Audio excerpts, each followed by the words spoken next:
Boni boza bien, ngai naza bien, match esili.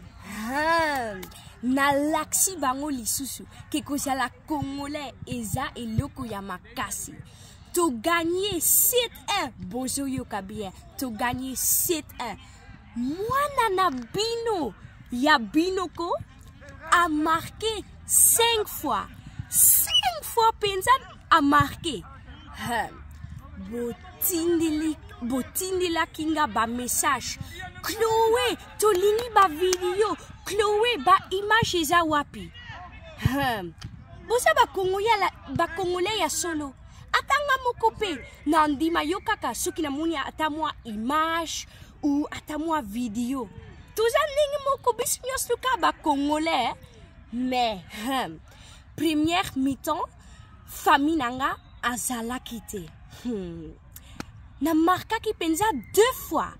Mais deuxième mi-temps, Nzambe ayokinga famille nanga bayaki kotala. Na marquaki 3 fois.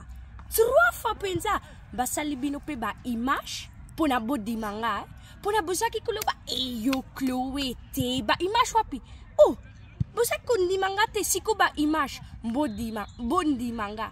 Donc boyi bisanga nanu eloko moko bolingi ba image o bolingi te. Eza bino. Eza kabino boyi bisanga Chloé l'Africaine eza yakila. Mwah.